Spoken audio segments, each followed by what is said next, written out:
but we're certainly starting to hear from whistleblowers, and we encourage whistleblowers to come forward and tell the truth. If you read Alexei Navalny's book called Patriot, in his fight against tyranny and authoritarianism in Russia, he said the one thing that every democracy-loving citizen can do every day is to come forward and tell the truth. And that is the one thing that will lead to the crumbling and the erosion of authoritarianism. But how much can the public rely on courts to put a stop to what this administration is undertaking, not just in Minneapolis, but other cities and with other matters? Because it takes time to sort through matters. Is there any more direct approach? Can Congress do anything on that front?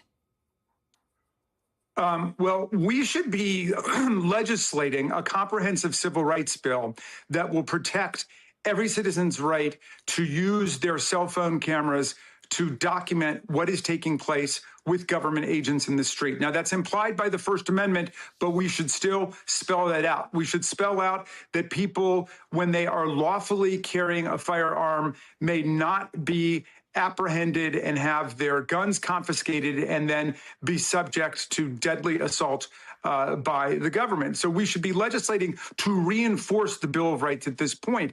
The courts are standing up overwhelmingly at the district court level and the appeals court level. It is true we have a serious problem when it gets up to the stacked and packed and gerrymandered Roberts Court, all of which is to say that we're not going to have, one magic solution to the problem that ails us. It's not going to be the courts or the House or the Senate or the people in the movements. It's going to be all of it together.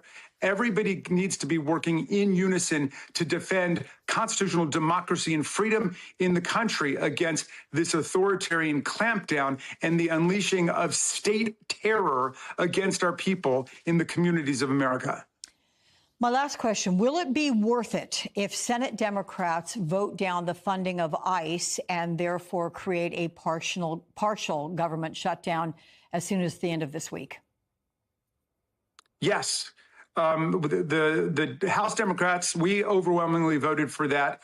Last week, the Senate Democrats should absolutely follow us because we need to make a powerful nationwide statement that the current situation is intolerable when the government is trampling the basic constitutional and civil rights of the people and murdering our citizens. So that absolutely needs to be done. But I think the people of Minnesota have shown us further with their mass demonstrations and their general strike, the direction that we may need to go in nationally in order to send the message that American society does not accept this authoritarian derailment of the U.S. Constitution.